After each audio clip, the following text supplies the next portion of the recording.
The white passenger's voice rose loud enough for everyone to hear. "I don't care what her ticket says. That window seat is mine, and I want her removed now." The shrill voice of Bethany Caldwell, a white woman, cuts through the first-class cabin like a knife. Heads turn as this heavy-set woman in designer clothes points an accusatory finger at 16-year-old Zara Brednam, who sits quietly clutching her boarding pass. Zara replied, "I've already told you, ma'am. I'm not leaving because this is my assigned seat. Do I look like I care? People like you don't belong in first class anyway." Bethany's face reddens as she gestures with condescension and dismissively at Zara. "If you don't want to move, then I will call the flight attendant and security to get you out."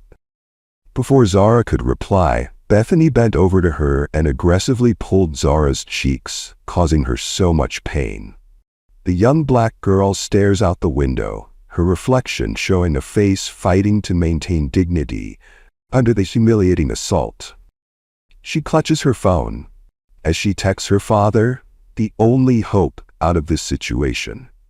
Have you ever been discriminated against and wished you could do something about it? Share your experience in the comments below. And if you stand against prejudice and racism, comment "No injustice" and your country's flag in the comment section and hit the subscribe button now, because this story gives the most satisfying example of instant karma you don't want to miss. Zara Brednam, a 16-year-old young girl, straight-A student, and someone who's learned to navigate life with quiet confidence beyond her years. Today was supposed to be different. For the first time since she could remember, her father had promised her 2 uninterrupted weeks of his time. This trip meant everything to Zara. A vacation with her father.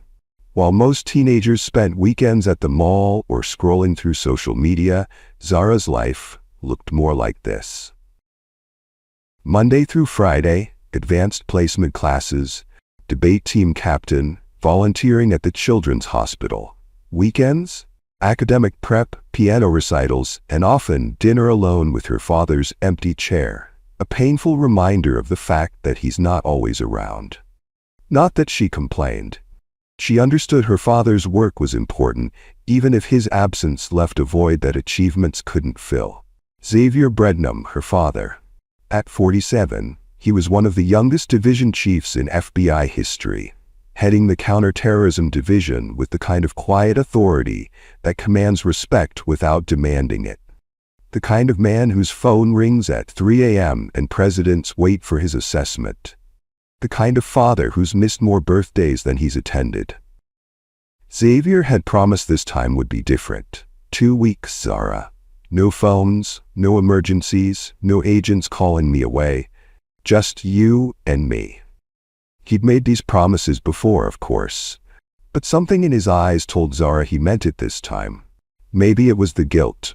Maybe it was watching his daughter grow up in photographs rather than in person.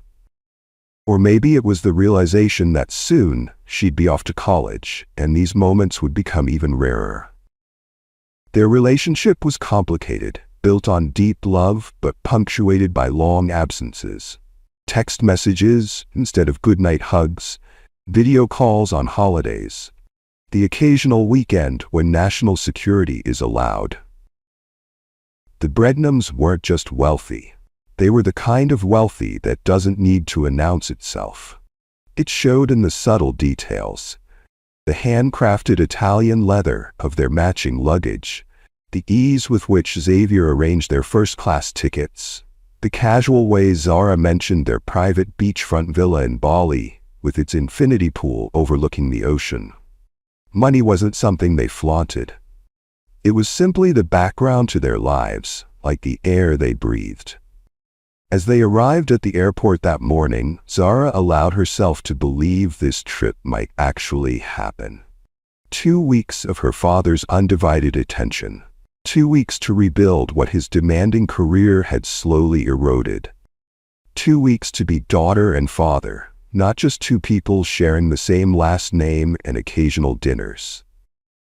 Little did either of them know that before their plane even left American airspace, they would find themselves at the center of a confrontation that would test them both in unexpected ways and reveal to everyone on board exactly who Xavier Brednam really was.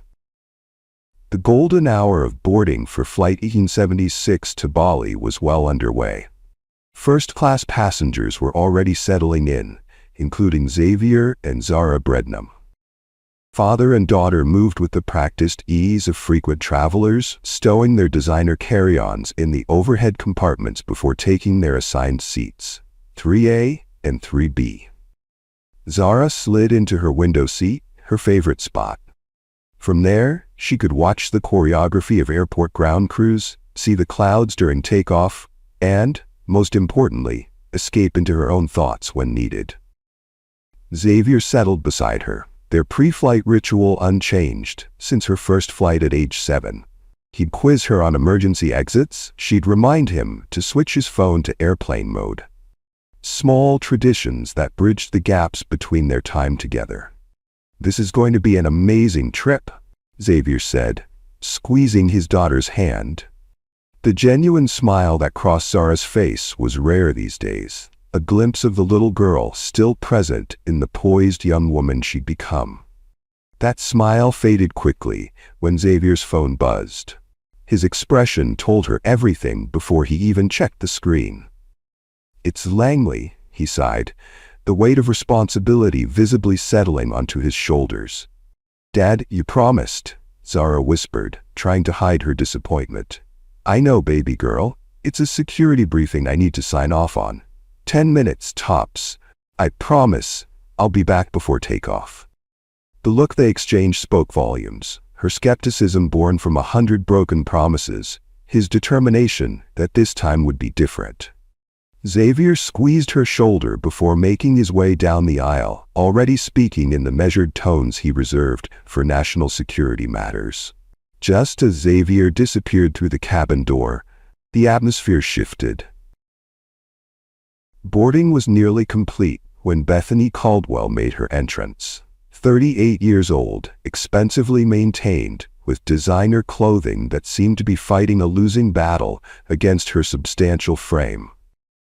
Her expression broadcasted irritation like a radio signal, and the flight attendants had already adopted the strained smiles reserved for difficult passengers. "I cannot believe how hot it is in here," she announced to no one in particular, fanning herself with her boarding pass as she lumbered down the aisle, Louis Vuitton handbags swinging dangerously close to other passengers' heads. When Bethany reached row 3, she stopped abruptly, staring at Zara with narrowed eyes. "Excuse me, you're in my seat," she declared, the statement leaving no room for question. Zara looked up, momentarily confused. "I don't think so. I'm in 3A.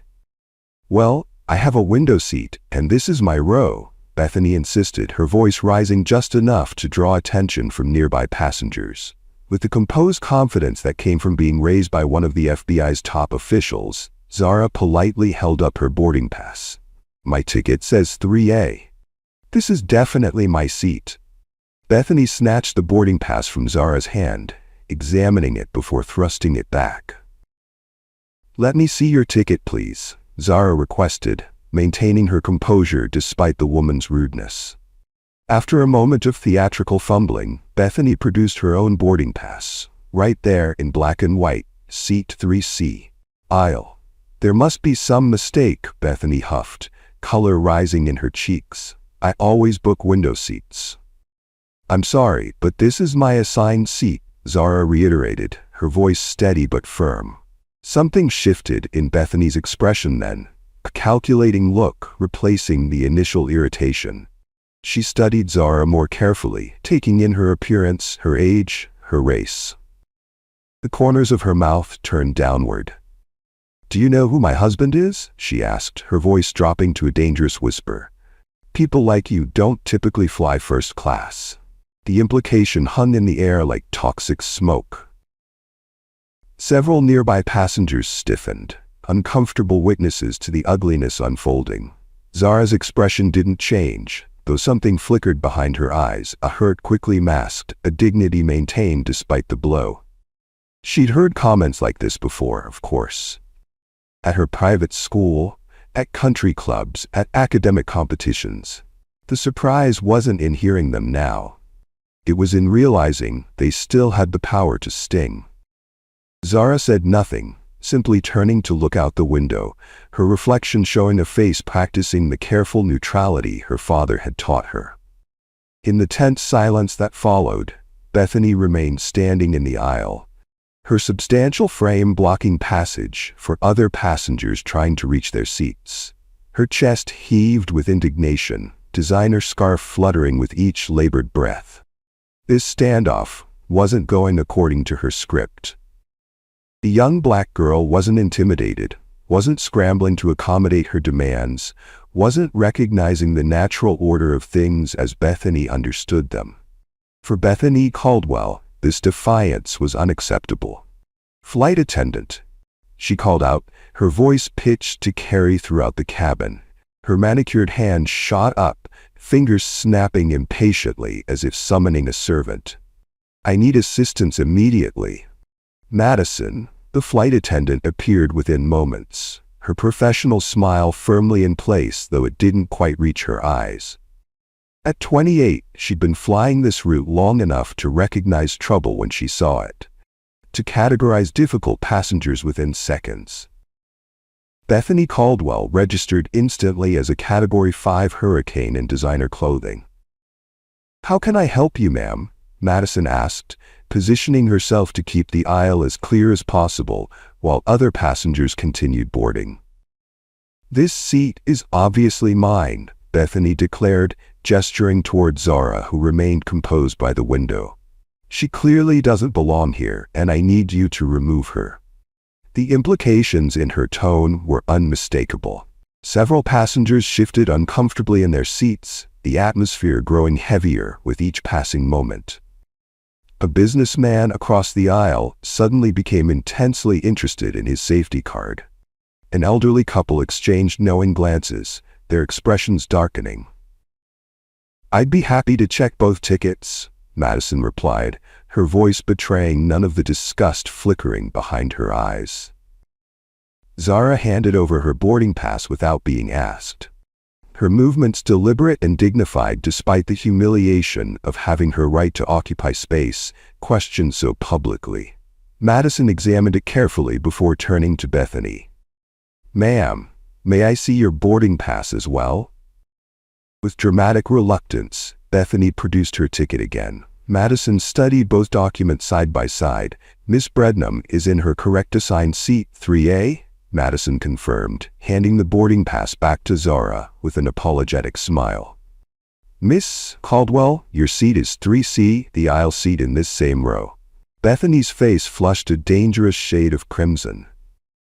"This is ridiculous. I specifically requested a window seat when I booked this flight. I always fly by the window." "I understand your preference," Madison replied, her tone calibrated to be soothing without being condescending. The difficult balance perfected over years of customer service. "Unfortunately, according to our system, seat 3A was assigned to Ms. Brednam. If you'd like, once boarding is complete, I can check if there are any other window seats available in first class." It was a reasonable solution, professionally delivered. But reason wasn't what Bethany Caldwell was interested in. "Absolutely not," she hissed, her voice dropping to a dangerous whisper. "I refuse to sit next to her. Find her another seat, or I'll have your job." The threat hung in the air, ugly and explicit. Madison's smile remained fixed in place through years of practiced customer service discipline, but something hardened in her eyes. Around them, the atmosphere had shifted. A teenager 2 rows ahead had his phone tilted just so, the camera lens visible between seats. A woman in a business suit pretended to be texting, but her phone was clearly recording. In the age of viral videos documenting public racism, several passengers had decided this incident warranted documentation. "Miss Caldwell, I cannot move another passenger who is in their assigned seat," Madison explained, her voice steady despite the threat to her employment. "However, if you're uncomfortable with your assignment, I'd be happy to see if we can accommodate you elsewhere on the aircraft." Bethany's eyes narrowed dangerously. "Do you know who I am? Who my husband is?" Without waiting for an answer, she leaned closer to Madison, voice lowering to a stage whisper still perfectly audible to nearby passengers. "Raymond Caldwell, Assistant Director at the Department of Justice. Perhaps you've heard of him?" The name drop was delivered with the confident expectation that it would change everything, that rules would suddenly bend, that deference would immediately follow. It was the card Bethany had played countless times before, watching with satisfaction as people scrambled to accommodate her once they realized the power her husband wielded. Madison's expression didn't change, though she registered the information. Assistant Director Raymond Caldwell, a name she vaguely recognized from news headlines, enough to know the claim might be legitimate. "I understand, Miss Caldwell, but our seating policy remains the same regardless of who our passengers are connected to," Madison replied with practiced diplomacy. Meanwhile, Zara had quietly taken out her phone, thumbs hovering over the screen as she considered whether to text her father. Part of her wanted to handle this herself, to prove she didn't need rescuing, that she could face this ugliness with the dignity and composure he'd taught her. But another part recognized that this situation was escalating beyond what should be reasonable to handle alone at 16. She typed quickly, "Dad, there's a situation in our row. Nothing dangerous, but unpleasant. No rush, but when you're done." Her finger hovered over the send button, hesitating. Her father was in a security briefing, possibly discussing matters that affected national safety. Was her discomfort worth interrupting that? She decided against it, saving the message to drafts instead. He'd be back soon enough. What Zara didn't know was that 3 rows behind her, one of the passengers quietly observing the scene, was Agent Teresa Lopez, an FBI field officer heading to Indonesia on the same security detail as Xavier. She'd recognized Zara immediately, but maintained her cover, watching the situation unfold with professional assessment. Her hand had already slipped to her phone, typing a secure message to her colleagues about the developing situation involving the director's daughter. Bethany, meanwhile, had escalated to a new level of outrage. "This is absolutely unacceptable," she declared, voice rising. "I want to speak to the captain immediately. This girl has clearly forged her ticket. There's no way she legitimately has a first-class seat." The accusation of forgery, of criminal behavior, crossed a line. Madison's professional demeanor finally cracked just slightly, her spine straightening as she prepared to shut this down decisively. "Miss Caldwell, that is a serious and unfounded accusation. Ms. Brednam's ticket was issued properly through our system and verified by gate agents before boarding. I must ask you to take your assigned seat or I will need to involve our air marshal." The mention of law enforcement caused a flicker of hesitation in Bethany's expression, but it quickly hardened into renewed determination. She was too committed to back down now, too convinced of her rightness, too accustomed to the world bending to accommodate her demands. "Call security," she demanded, voice trembling with indignation. "Call them right now. I want this investigated immediately." What Bethany Caldwell couldn't possibly know was that security was indeed about to become involved, just not in the way she imagined.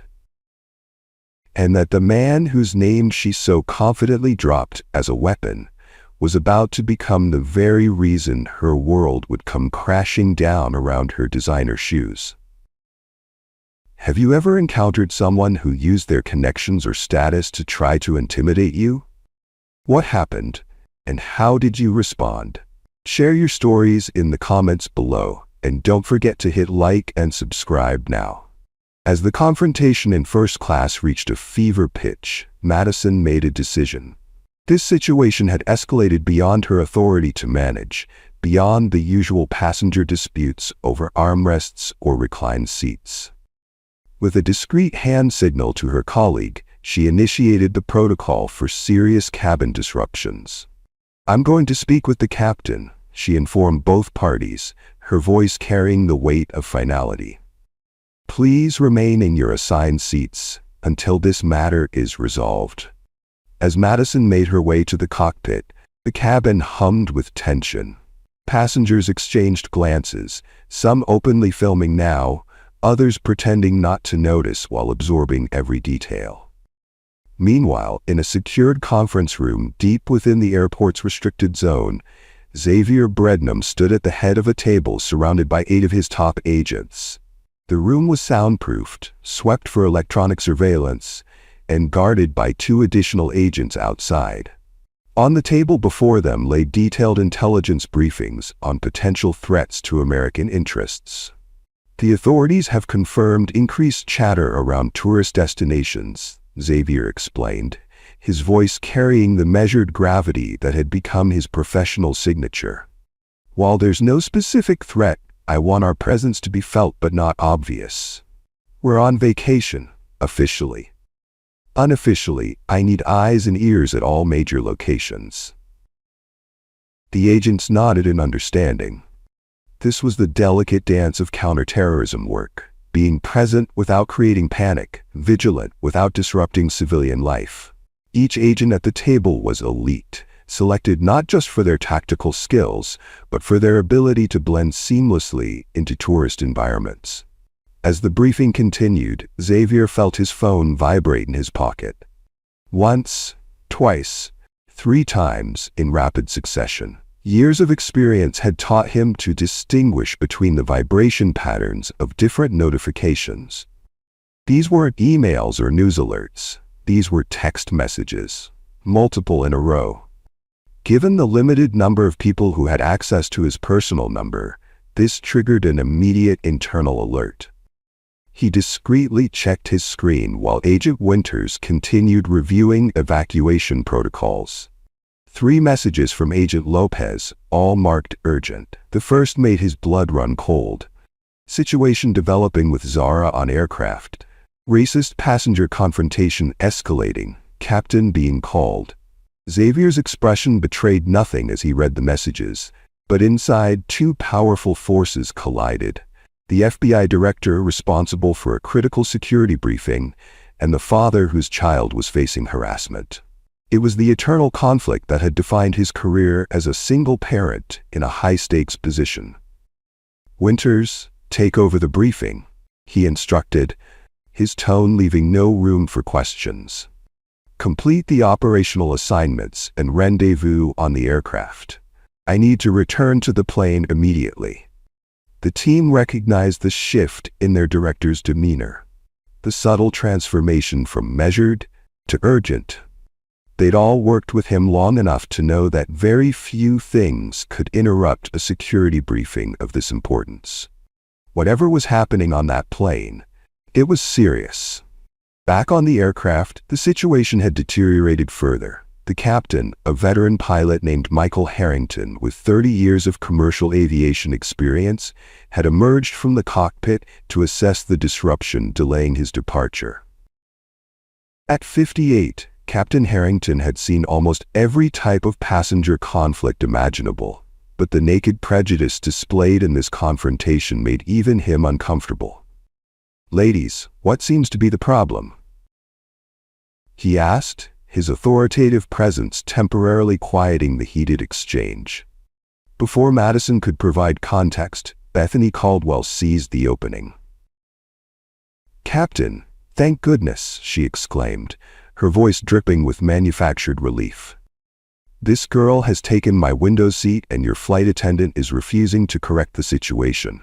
My husband runs the Justice Department, and I can assure you this kind of treatment will not be tolerated. This girl needs to be removed immediately."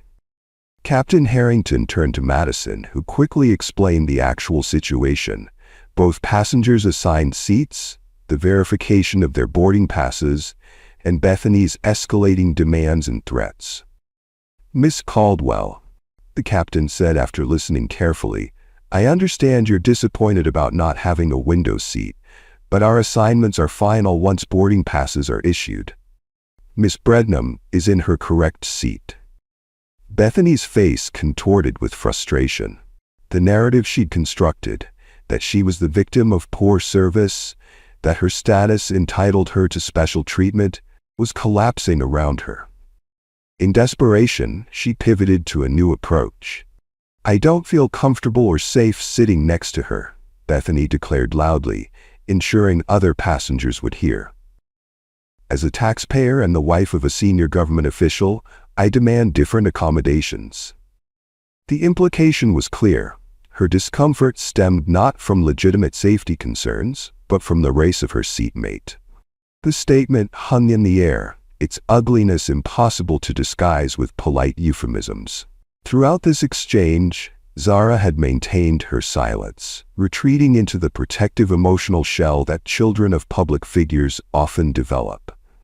But something about this last statement, the blatant prejudice, the invocation of taxpayer status as if it granted special rights to demean others, finally broke through her composure. "My father will be back soon," she said, her voice quiet but steady, carrying the unmistakable confidence of someone who knows exactly who they are and what support stands behind them. "Please just leave me alone until then." It was a simple statement of fact, not a threat. But it was the first time Zara had directly engaged since the initial seat verification. All eyes turned to her, several passengers noting the dignity with which the teenage girl handled herself in the face of such hostility. Bethany, however, saw only an opportunity to mock. "Oh, I'm terrified," she exclaimed with theatrical sarcasm, placing a hand over her heart in mock fear. "Who's Daddy? A baggage handler? The man who cleansed the toilets?" Her laughter was sharp, meant to wound. "Listen, little girl, whatever your father does, he doesn't have the authority my husband wields. Raymond Caldwell can make people disappear with a phone call." The threat, thinly veiled as it was, caused Captain Harrington's expression to harden. "Miss Caldwell, I must warn you that threatening other passengers—" His reprimand was interrupted by a sudden shift in the cabin's atmosphere. Like animals sensing a predator, passengers fell silent, attention drawing to the front of the first-class section, where a commanding figure had appeared. Xavier Brednam stood in the entryway, still dressed in the impeccable suit he'd worn to his security briefing. At 6'2", with the athletic build of someone who maintained rigorous physical training despite his administrative position, his presence filled the space in a way that went beyond mere physical dimensions. It was the quiet authority he carried, the focused intensity of his gaze as it swept the cabin and locked onto the confrontation in row 3. As Xavier moved purposefully down the aisle, a remarkable thing happened. In seats scattered throughout first class, 4 individuals straightened almost imperceptibly. Agent Lopez 3 rows back, Agent Chen near the window in row 7, Agent Rodriguez in the last row, and Agent Patel by the galley. Though they made no obvious movements, their alertness level shifted in perfect synchronization with their director's arrival. They were a team, suddenly visible after hiding in plain sight. Captain Harrington's eyes widened slightly as he recognized Xavier. Not from media coverage, as the FBI counterterrorism chief rarely sought publicity, but from the high-level security briefings that senior pilots received. This was no ordinary passenger returning to his seat. This was one of the most powerful law enforcement officials in the United States. "What's happening here?" Xavier asked, his voice deceptively quiet, yet carrying an undercurrent of authority that silenced the entire cabin. His eyes moved from his daughter to Bethany Caldwell to the captain, assessing the situation with the rapid precision of someone trained to evaluate threats in seconds. Zara's expression betrayed nothing to casual observers, but Xavier could read the subtle signs of her distress, the slightly too perfect posture, the controlled breathing pattern she used when upset. the way her fingers curled against the armrest. His daughter was practicing exactly what he'd taught her about maintaining composure under pressure. And while professionally that made him proud, paternally it made his blood boil. As Captain Harrington began explaining the situation, Xavier's focus narrowed onto Bethany Caldwell with laser precision. He recognized the type immediately. Someone who weaponized connections and status, who believed rules existed for others. Someone who had likely spent years dropping her husband's name to intimidate service workers and gain unearned advantages. The irony that she had chosen today, this flight, and his daughter as her target would have been almost amusing if it weren't so infuriating. What Bethany Caldwell couldn't possibly know was that Raymond Caldwell, the man whose name she so carelessly wielded as a threat, had been appointed to his position at Xavier's specific recommendation. They met monthly for security briefings, where Raymond deferentially addressed Xavier as Director Brednam. As Xavier stood in that aisle, the confrontation had reached its turning point. Two worlds were about to collide. The privileged bubble Bethany Caldwell had constructed around herself, and the reality of consequences that Xavier Brednam represented. In seconds, everything would change, and not a single person on that aircraft would ever forget what they were about to witness. If you're enjoying the story, don't forget to click the subscribe button to enjoy more of this. Time seemed to slow as Xavier Brednam moved through the cabin toward his daughter. His footsteps were measured, deliberate. The walk of a man who never needed to rush because power naturally waited for him. The ambient noise of the aircraft faded to nothing as passengers sensed the gravitational shift occurring in their midst. Bethany Caldwell remained oblivious to the approaching storm, still ranting to the captain about her husband's importance, about how she'd demand an investigation into this discriminatory treatment. The words tumbled from her lips with practiced indignation, a performance she'd given countless times before when reality failed to bend to her expectations. And when Raymond hears about this, he'll have her badge and yours. Do you have any idea the kind of clearance my husband has? The kind of people who answer his calls? Xavier paused at the edge of row 3, allowing her to continue digging the hole she'd never escape from. His expression revealed nothing, a skill honed through years of interrogations and high-stakes negotiations. Only the subtle tightening of his jaw betrayed the fury building beneath his professional veneer. As he reached the row where his daughter sat, something extraordinary happened throughout the cabin.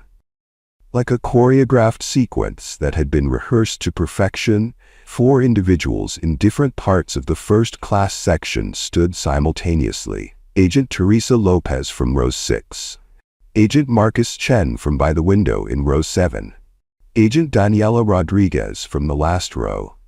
Agent Raj Patel positioned near the galley. They rose without fanfare, without announcement. 4 impeccably dressed professionals whose postures and alert gazes instantly identified them as law enforcement to anyone with the experience to recognize such things. They didn't draw weapons or make aggressive movements. They simply stood establishing their presence and alertness with silent precision. Their director was around, and all had to stand to respect him. The synchronized movement created an immediate effect. Conversations ceased mid-sentence. Passengers who had been pretending not to notice the confrontation now stared openly. Even the ambient sounds of the aircraft seemed to diminish as complete silence fell across the cabin. Everyone sensed that something significant was unfolding, something beyond the usual drama of commercial air travel. Captain Harrington's expression shifted from professional concern to immediate recognition as he registered Xavier's presence. 25 years as a commercial pilot had included enough security briefings for him to instantly identify one of the nation's top security officials. Director Brednam, the captain said, his tone shifting to one of profound respect. I apologize for the disturbance involving your daughter. We were just resolving the situation. The word director landed like a thunderclap in the silent cabin. Bethany's head snapped toward Xavier, her expression still clutching at indignation, even as confusion began to seep in. The title registered, but its implications hadn't yet penetrated her certainty that she was the most important person in this scenario. With deliberate calm, Xavier reached into his jacket and withdrew his credentials, allowing the FBI shield to catch the cabin lighting as he briefly displayed it before returning it to his pocket. The gesture wasn't theatrical. It was simply confirmatory, a formality for a man whose authority typically preceded him. For the first time, uncertainty flickered across Bethany Caldwell's face. The pieces were beginning to assemble in her mind, though the full picture remained just beyond her grasp. She looked from Xavier to the captain, to the agents now positioned throughout the cabin, her brain scrambling to recalibrate a scenario spinning rapidly beyond her control. "I don't understand what's happening," she said, her voice losing its strident confidence. "Who are you people? Why are you surrounding me?" Xavier's response came with the quiet precision of a surgeon's blade. "Mrs. Caldwell," he said, pronouncing her name with perfect clarity to ensure there could be no misunderstanding, "I believe you know my name, even if you don't recognize my face. Your husband certainly does." A pause. Perfectly timed. "Your husband, Raymond, reports directly to me." The color drained from Bethany's face so rapidly that passengers several rows away could observe the transformation. Her expression collapsed from righteous indignation to dawning horror, as the implications cascaded through her consciousness. The husband whose name she'd been weaponizing throughout this confrontation, the source of her perceived power and untouchability, reported to the father of the girl she'd been harassing. That's not possible," Bethany stammered, though her expression betrayed that she knew it was not only possible, but catastrophically true. "Raymond would have told me if he..." "If he what, Mrs. Caldwell?" Xavier asked, his voice remaining measured even as it carried an undercurrent of steel. "If he worked under the father of the young woman you just suggested should be cleaning toilets? If his career advancement depended on the man whose daughter you accused of forging documents and not belonging in first class?"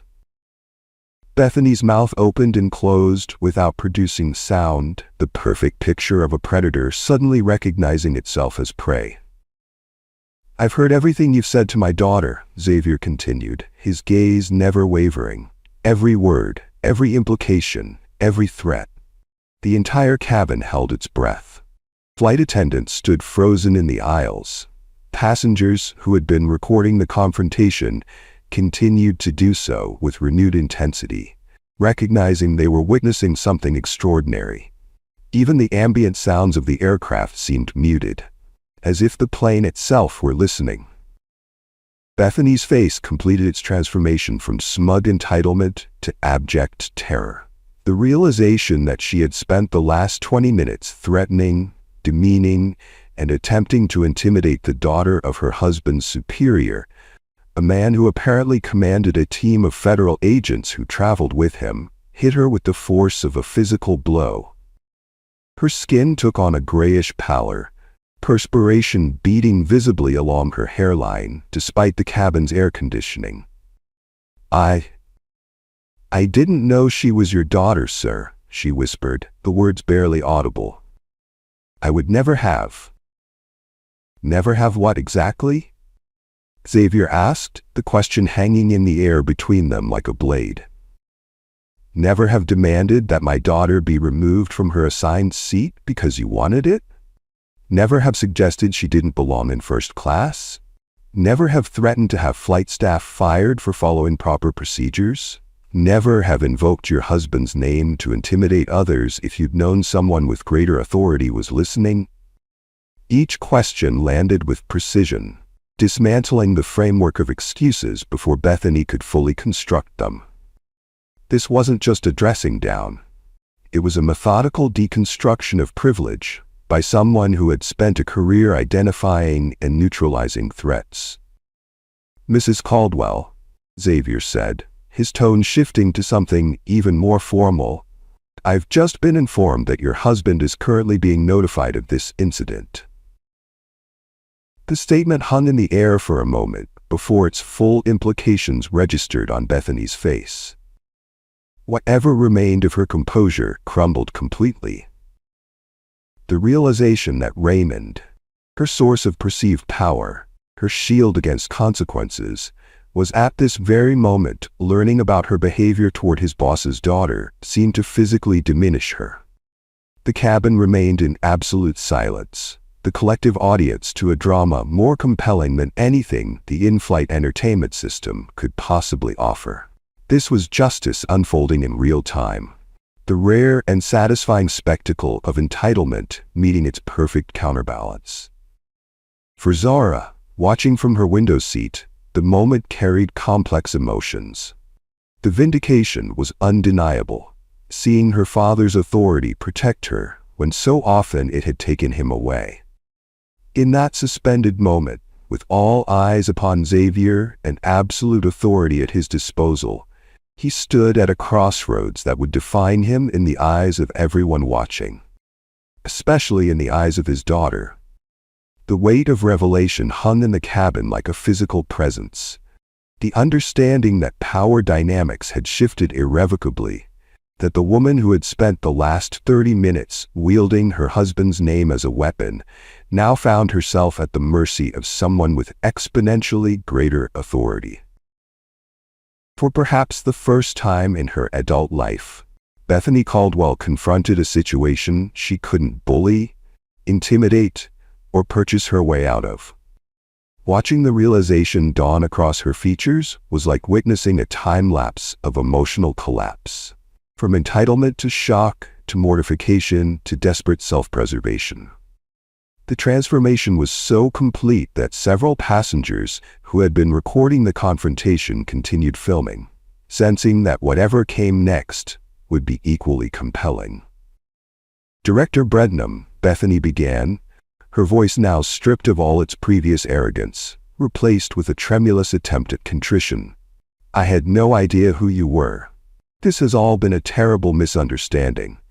If I had known that she was your daughter—" Xavier raised his hand slightly, the gesture halting her words mid-sentence with more effectiveness than a shout could have achieved. The movement was minimal, controlled, like everything about the man. Yet its authority was absolute. "Mrs. Caldwell," he said, his voice calibrated to be heard by everyone in the immediate vicinity without seeming to address the entire cabin, "let me be very clear. The fact that Zara is my daughter is irrelevant to how any human being should be treated. Your behavior would be equally unacceptable if directed toward any passenger on this aircraft." The rebuke was delivered without a raised voice, without theatrical gestures. Yet its impact visibly registered on Bethany's face like a physical blow. This wasn't the negotiation she had expected. This wasn't a powerful man protecting his own out of nepotism.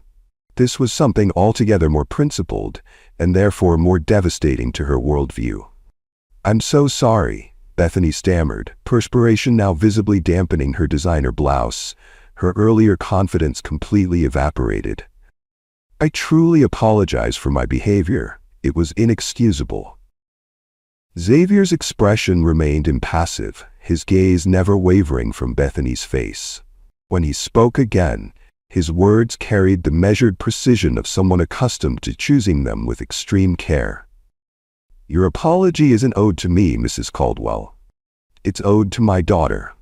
The directive hung in the air, simple, non-negotiable, and perfectly calibrated to extend Bethany's public humiliation while simultaneously empowering the young woman who had been the target of her bigotry. It was justice distilled to its essence, forcing Bethany to acknowledge Zara's humanity directly, rather than addressing her through intermediaries or pretending she was invisible. Bethany turned slowly toward Zara, her face a battlefield of conflicting emotions. resentment at being forced into this position, warring with the desperate need to somehow mitigate the damage she'd done to her husband's career. When she finally spoke, her voice was barely above a whisper. "I'm sorry for how I spoke to you. It was inappropriate." The apology was grudging, minimal, falling well short of acknowledging the racist underpinnings of her behavior. Xavier remained silent, his steady gaze making it clear the performance was inadequate. Under the weight of that collective scrutiny, Bethany tried again. "I apologize for suggesting you didn't belong here," she said, each word seeming to physically pain her. "And for the things I said about your father. I was completely out of line." Throughout this forced apology, Zara maintained the composed dignity that had characterized her response to the entire confrontation. At 16, she displayed more maturity and self-possession than the middle-aged woman now stumbling through her reluctant contrition. When Bethany finished speaking, Zara simply nodded once, neither verbally accepting the apology nor rejecting it, but acknowledging that it had been offered. Captain Harrington, who had been observing the exchange with professional interest, stepped forward to address Xavier directly. "Director Brednam, given the nature of this incident, I'm prepared to have Ms. Caldwell removed from the flight if you feel that would be appropriate," he offered, his tone making it clear that this was entirely at Xavier's discretion. "We take passenger comfort and safety very seriously, especially in cases involving harassment." The offer hung in the air, the possibility of ultimate public humiliation for Bethany, of being escorted off the aircraft in front of hundreds of passengers who would inevitably share the story on social media within minutes. The career and social implications would be devastating, extending far beyond this single flight. Everyone in the cabin seemed to hold their breath, waiting for Xavier's decision. His response, when it came, surprised many observers. "That won't be necessary, Captain," Xavier said, his voice level. "We can all be civil adults for the duration of this flight." He turned slightly toward Bethany, his gaze unflinching. "I'm certain Mrs. Caldwell understands the importance of respectful behavior going forward." It wasn't mercy, not exactly. It was calculated restraint, the kind that demonstrated true power more effectively than any punitive display could have. By declining the opportunity for public retribution when it was clearly within his grasp, Xavier elevated himself further above Bethany's petty tyranny.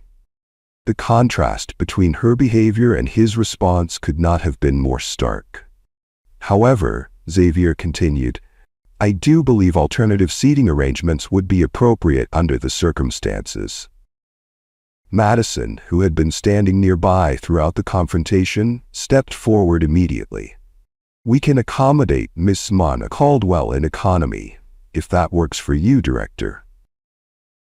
Bethany's expression crumpled at the suggestion of being relegated to economy class, a final humiliation that struck directly at the heart of the status consciousness that had driven her behavior from the beginning.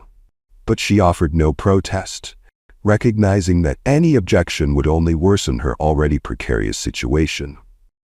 As Madison prepared to escort Bethany to her new seat, a flight attendant from economy appeared in the first-class cabin, leaning forward to whisper something to her colleague. After a brief exchange, Madison turned to Xavier. "Director, we have an elderly passenger in economy who's having difficulty with the limited legroom due to recent knee surgery. Would you object if we offered Miss Caldwell's first-class seat?" A flicker of something, perhaps the ghost of a smile, passed across Xavier's otherwise composed features. "I think that would be an excellent solution."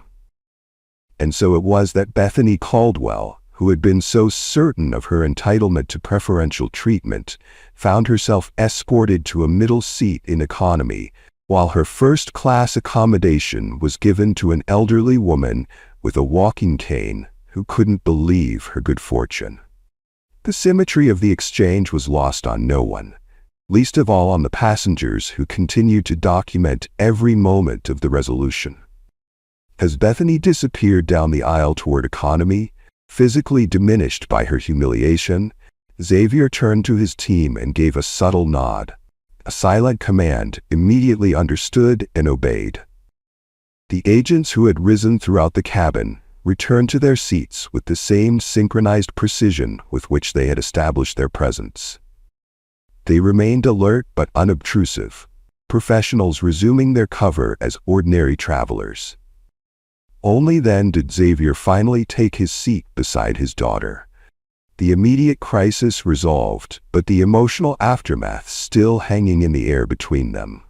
As the flight attendants prepared for imminent departure, father and daughter sat in silence for several moments, both processing what had just occurred. Zara was the first to speak, her voice pitched for her father's ears alone. "You didn't have to do all that," she said quietly, though her eyes betrayed how much his intervention had meant to her. "I could have handled it." "I know you could have," he replied with equal quietness. "You were handling it beautifully, with more dignity and restraint than I might have shown at your age." A pause, weighted with recognition. "But you shouldn't have to handle it alone. Not when I'm here." The simple declaration, "not when I'm here," hung between them, loaded with the acknowledgement of how often he hadn't been. How many school events, competitions, difficult moments had passed without his presence, because national security had claimed priority. There's a difference between standing up for yourself and having to face bigotry alone, Xavier continued, the conversation shifting to something deeper, more meaningful than the incident that had precipitated it. Dignity isn't about absorbing abuse in silence. It's about knowing your worth so completely that other people's attempts to diminish it can't touch you. "Like you just did with her?" Zara asked, nodding toward the economy section where Bethany had disappeared. "You could have had her removed from the flight. Everyone saw it. But you didn't." Xavier considered this, choosing his words carefully. Power isn't about what you can do to others. It's about what you choose not to do when you have every justification. A thoughtful pause. "Remember that, Zara. The true measure of authority isn't how much punishment you can inflict, it's how much restraint you can exercise when provoked."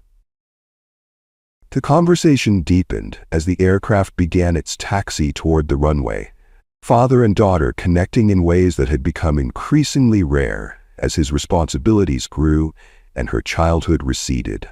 They spoke of privilege and its blind spots, of the double standards Zara navigated daily, of the complex responsibility that came with Xavier's position. "I'm proud of you," Xavier said finally, the words simple but profound in their sincerity. "Not because you're perfect, but because you're becoming someone who stands firm in her principles, even when it would be easier not to." Zara's expression softened, her customary reserve giving way to genuine emotion. "I learned from watching you." As the plane accelerated down the runway, lifting them toward clouds and the promise of Bali beyond, Xavier made a decision that had been forming in his mind since witnessing his daughter face discrimination alone. "This vacation is going to be different," he said, the declaration carrying the weight of a vow. 2 weeks. No emergency calls, no briefings, no crises pulling me away. Just us. The skepticism in Zara's eyes was understandable. She'd heard similar promises before, had learned to protect herself from disappointment by expecting interruptions. But something in her father's tone, in the resolute set of his jaw, suggested this time might actually be different. "You mean it?" she asked, not quite daring to believe. "I've already instructed my team," Xavier confirmed. "Anything short of imminent terrorist attack gets handled without me for the next 2 weeks." He reached over to squeeze her hand gently. "I've missed too much already, Zara. I don't want to miss any more." The scene dissolved into a montage of their vacation, father and daughter exploring ancient temples together, laughing as they attempted to learn traditional dance, sharing quiet conversations on the beach as the sun painted the horizon in impossible colors. For perhaps the first time since her mother's death, Zara experienced her father's undivided attention. Not as FBI Director Brednum, but simply as Dad. In one particular moment, they sat on their villa's private deck overlooking the ocean. The tropical night wrapped around them like velvet. Stars scattered across the sky in constellations unfamiliar to American eyes, and the distant sound of traditional gamelan music floated on the warm breeze. "Do you think she learned anything?" Zara asked suddenly, the question seemingly coming from nowhere, but clearly referencing Bethany Caldwell. "Or will she just be angry about being humiliated?" Xavier considered this thoughtfully, appreciating his daughter's capacity for reflection, even about someone who had treated her so poorly. "People like that rarely change completely," he admitted. "But sometimes experiences like this create cracks in their certainty. Small openings where new understanding might eventually take root." "I hope so," Zara said quietly. "Not for her sake, but for her children's, if she has any. That kind of thinking hurts the people who hold it as much as the people it's directed against." For Bethany Caldwell, her lesson came through public humiliation and the recognition that her husband's career now hung in the precarious balance of Director Brednum's discretion. For Zara, it came through witnessing her father's principles in action, seeing that the same authority that so often took him away could also be wielded with restraint and wisdom. And for Xavier, it came through the recognition that no security briefing, no counterterrorism operation, no national emergency could ever be more important than being present for the moments that shaped his daughter's understanding of herself and her place in the world. If you enjoyed this story, like, subscribe and share to others so they can learn too. See you in our next video.